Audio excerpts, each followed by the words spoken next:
अब देखो, वे तो समझ में आ गया ना कि साइन, निगेटिव साइन लेने के बाद जो वैल्यू आएगी उसको रिजेक्ट कर देंगे क्योंकि माइनस में रहेगी। प्लस साइन लेने के बाद जो वैल्यू आई है वो प्लस में है। आप देखो इसमें बताते हैं cos 36 की वैल्यू कैसे निकालते हैं, इसी की मदद से निकाल देंगे cos 36 की वैल्यू।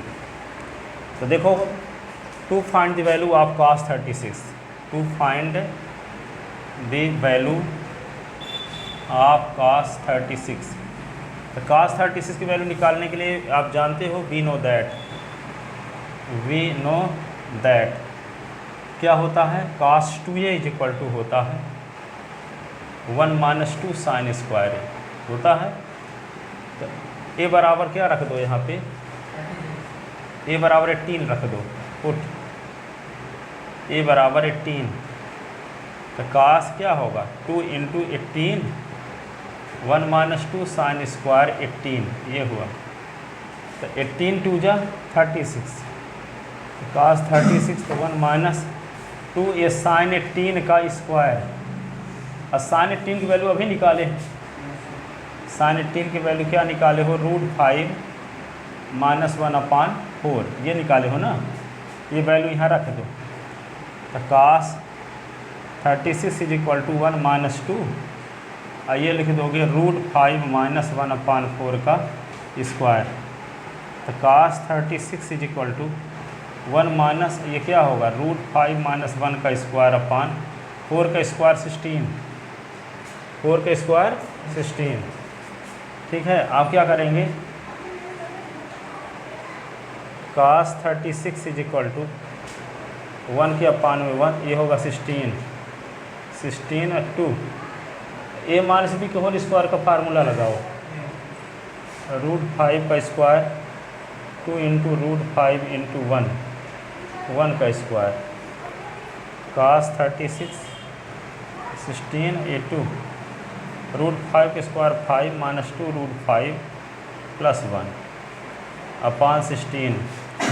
तो cos 36 इज इक्वल टू क्या होगा, 16, 2 का अंदर गुना 2 पंच, तो देखो 2 लिखो और ये 5 1 6 माइनस 2 √5 अपान 16 ऐसे। अब इसी को क्या लिख सकते हैं आगे,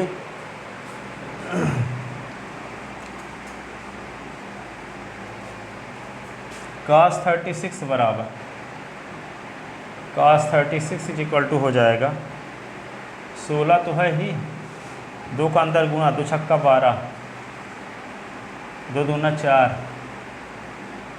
√5 अपान 16। तो cos 36 16 से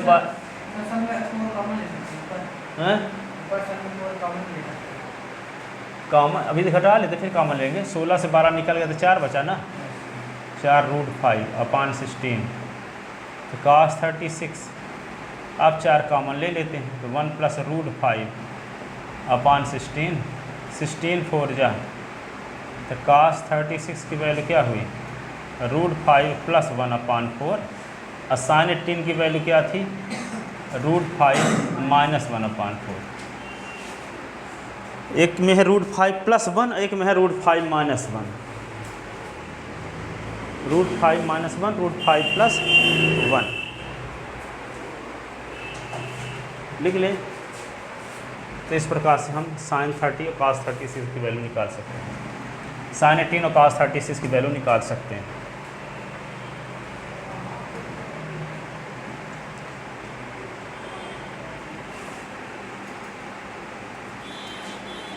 अब देखो कुछ और फार्मूले हैं। Number first, sine theta is equal to sine alpha है, तो थीटा इज इक्वल टू होता है n पाई प्लस माइनस 1 की पावर n अल्फ़ा। दूसरा फार्मूला है cos theta is equal to cos alpha है, तो थीटा इज इक्वल टू होता है 2n pi plus minus alpha. हाँ, tan theta is equal to tan alpha है मान लो, तो थीटा इज इक्वल टू होता है n पाई प्लस अल्फ़ा। चौथा है क्या फार्मूला है, sine square theta is equal to sine square alpha, तो थीटा इज इक्वल टू होता है n pi plus minus alpha. ठीक है। और यहाँ पे पाँचवा है cos square theta is equal to cos square alpha है, तो थीटा इज इक्वल टू होता है n pi plus minus alpha. छठवां है tan square theta is equal to tan square alpha है, तो थीटा इज इक्वल टू होता है n पाई और प्लस माइनस अल्फ़ा। ये तीनों फार्मूले एक जैसे हैं, चाहे sine square theta is equal to sine square alpha हो, चाहे cos square theta is equal to cos square alpha हो, चाहे tan square theta is equal to tan square alpha, तीनों के फार्मूले वही हैं। थीटा की value n pi plus minus alpha, theta की value n pi plus minus alpha और थीटा की value n pi plus minus alpha. ठीक है। एक फार्मूला और है क्या, यदि sine theta is equal to 0 तो थीटा इज इक्वल टू होता है n पाई। और 7 नंबर ये है कि tan theta cos theta is equal to है 0, तो theta is equal to 2n plus 1 और पाई बाई 2 होता है। और theta tan theta is equal to 0 है, तो theta is equal to n pi, तो theta is equal to n pi. cos theta is equal to 0 तो theta is equal to 2n plus 1 pi by 2, और tan theta is equal to 0 तो theta is equal to n पाई।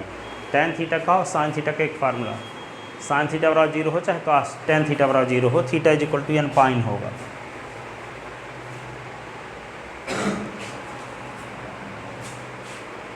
ठीक है। अब इनकी उपयोगिता कहाँ होगी, जैसे जैसे क्वेश्चन है solve the equation, solve the equation कैसे लिखा है, मान लो sine theta is equal to लिखा है 1/2, sine theta is equal to लिखा है 1/2, एस लिख लो यहाँ, एनसीईआरटी में एस दिया है, तो साइन एस बराबर मान लो 1/2 है, तो क्या करोगे सबसे पहले sine S is equal to 1/2, sine में किसकी वैल्यू है 30 की ना, तो sine S is equal to sine 30 को लिख सकते हो 30 गुने पाई अपान 180, 36 जा है ना, तो sine S is equal to क्या हुआ साइन पाई बाई 6, ये हुआ ना।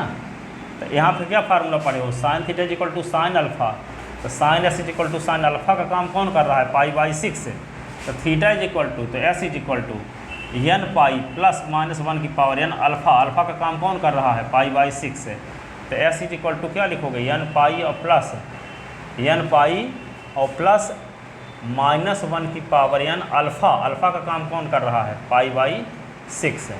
ये आंसर हो गया। बगैर हम फार्मूले लिखे देते हैं कि sine theta is equal to sine alpha होने पर थीटा इज इक्वल टू लिखा जाता है n पाई प्लस माइनस 1 की पावर n अल्फ़ा, ये ठीक है। Sine theta sine S equal to 1/2 था, तो साइन एस सीधे उतार दिए, 1/2 के स्थान पे साइन 30 लिखे, 30 को हम रेडियन में चेंज कर दिए, तो साइन पाई बाई 6 आ गया। तो कौन फार्मूला लग गया, sine S equal to sine alpha, sine theta is equal to sine alpha हैं। हाँ वो रेडियन में बदलते हैं, क्योंकि यहाँ पे क्या है, जैसे ये अल्फ़ा है तो यहाँ पे 30 डिग्री थोड़ी लिखो, 30 डिग्री में -1 का गुना थोड़ी कर सकते हो, कोई संख्या न्यूमेरिकल वैल्यू होनी चाहिए तब मल्टीप्लाई कर सकते हो। ठीक है। किसी नंबर के साथ मल्टीप्लाई करने के लिए किसी एंगल में किसी नंबर का मल्टीप्लाई करना है तो उस एंगल को पहले रेडियन में चेंज करना पड़ता है, फिर मल्टीप्लाई कर सकते हो। और ये -1 की पावर n का मल्टीप्लाई करना था, इसलिए उसको रेडियन में बदलना है। ये होगा answer. This is general solution of given equation, this is general solution of given equation. अब देखो n की वैल्यू इंटीजर है, n की वैल्यू क्या है इंटीजर, तो यहाँ पे where n is equal to integer number, integer number, तो n की वैल्यू क्या रख सकते हैं 0 1 2 3 4 ऐसे। तो जैसे मान लो n की वैल्यू 0 रखते हैं, ठीक है, तो x इज इक्वल टू क्या है n पाई प्लस माइनस 1 की पावर n पाई बाई 6, तो s के स्थान पे क्या लिख दें, n के स्थान पे 0 मान लो, 0 पाई माइनस 1 की पावर 0 पाई बाई 6, तो s इज इक्वल टू क्या होगी जीरो, और ये -1 की पावर, किसी नंबर की पावर जीरो हो तो उसका मान 1 होता है, तो 1 × π/6 है, तो s = π/6 है। ठीक है, तब 30 रखने से 1/2 आएगा यहाँ। अब 30 के अलावा और कुछ रखने से 1/2 आएगा, तो सब वैल्यू यहाँ से आ गई, इतना कह दिए तो यानी कि वैल्यू अब क्या रखेंगे, 1 रखेंगे। ठीक है, तो और जिस एंगल पर साइन की वैल्यू 1/2 होगी वही वाला एंगल आ जाएगा। ठीक है, एक ठो एंगल तो ऐसा है नहीं कि उसके पहले साइन लगा देंगे 1/2 होगा, करोड़ों ऐसे मान है जिसके पहले साइन लगा देंगे तो 1/2 आएगा। तो सब मान कहाँ से आएंगे, इससे आएंगे। ठीक है, जो इसको जनरल सॉल्यूशन कहेंगे। अब यहाँ पे यानी कि कोई पर्टिकुलर वैल्यू रख दिए, तो यानी कि जो वैल्यू रखने से, ठीक है, यानी कि जो वैल्यू रखने से एस की जो वैल्यू है किसके किसके बीच आ जाए, 0 और 360 के बीच आ जाए, तो उसको प्रिंसिपल सॉल्यूशन कहते हैं। ठीक है, इसमें और से ऐसी बहुत सी वैल्यू आएंगी अभी, जैसे एस की वैल्यू 0 रखे हैं, 1 रखेंगे, 2 रखेंगे, 3 रखेंगे। ठीक है, तो यहाँ पे जो वैल्यू रखने से एस की जो वैल्यू प्राप्त होती हैं वो 0 और 360 के बीच प्राप्त होती हैं, तो उनको हम क्या बोलेंगे, प्रिंसिपल सॉल्यूशन। क्या बोलेंगे, प्रिंसिपल सॉल्यूशन। तो जो 0 और एक चक्कर के अंदर हों, 0 से 360 का मतलब एक रोटेशन के अंदर, एक रोटेशन के अंदर जितने एंगल की वैल्यू होंगी उन सभी को कहा जाएगा प्रिंसिपल सॉल्यूशन। और ये इससे तो सब वैल्यू आ गई ना, इसको कहते हैं जनरल सॉल्यूशन। यानी कि कोई पर्टिकुलर वैल्यू रखोगे तो ये सॉल्यूशन पर्टिकुलर सॉल्यूशन होंगे। तो पर्टिकुलर सॉल्यूशन वे जो 0 से 360 के बीच में हों, तो उनको क्या बोलेंगे, प्रिंसिपल वैल्यू। क्या बोलेंगे, प्रिंसिपल वैल्यू। तो अभी तो हम तो आपको जनरल वैल्यू समझा रहे हैं, फिर आगे डिटेल क्वेश्चन बताएंगे। ठीक है, जनरल सॉल्यूशन कैसे निकालते हैं ये पहले समझ जाओ। तो जनरल सॉल्यूशन ऐसे निकाल लीजिए। ठीक है, अब जैसे मान लो यहाँ पे लिखा होता solve equation, solve the equation sin s = 1, तो क्या करोगे इसको, sin 90। ठीक है, तो sin s = sin 90 को क्या लिख सकते हैं, π/2। तो s = क्या लिखोगे, n पाई प्लस -1 की पावर n और π/2, ये answer. This is general solution. ठीक है, दूसरा क्वेश्चन, तीसरा क्वेश्चन ऐसे लिखा है, मान लो सॉल्व sin थीटा या sin s = sin x = √3/2, तो इसको क्या लिखोगे, sin 60 हो जाएगा, और 60 को क्या लिखते हैं, sin π/3। तो s = क्या लिखोगे, n पाई प्लस -1 की पावर n और π/3, ऐसे। ठीक है ना, यहाँ पे लिखा है मान लो sin s = 1/√2, चौथा सवाल। तो क्या लिखोगे, sin s = 1/√2, साइन में किसकी वैल्यू होती है, sin 45। तो sin s = sin 45 क्या लिख सकते हैं, π/4। तो s = क्या लिख दोगे, n पाई प्लस -1 की पावर n π/4, ये इसका जनरल सॉल्यूशन आ गया।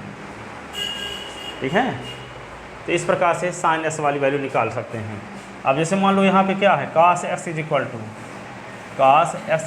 क्या दिया है, 1/2, इसको सॉल्व करो। तो cos x = 1/2, cos में किसकी वैल्यू होती है, 60 की, cos में ना। तो cos x = cos 60 को क्या लिख सकते हैं, 60 × π/180, 63 जा। तो cos x = क्या होगा, cos π/3। तो s = 2n पाई और प्लस माइनस π/3, यही ना फार्मूला लिखाए हैं, cos = cos अल्फ़ा, तो theta = 2n pi plus minus alpha. लिखो इसको इतना।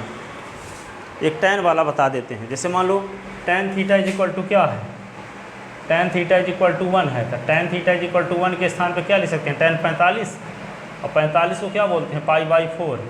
तो थीटा tan वाला रूल क्या बताए हैं आपको, tan theta = tan alpha, theta = n pi plus alpha. तो थीटा = क्या लिखेंगे, n पाई प्लस अल्फ़ा, तो π/4 ये। तो ये क्वेश्चन नंबर 6 हो गया। तो ये इतने क्वेश्चन हैं, इसका यूज किया गया, लिखो इसको।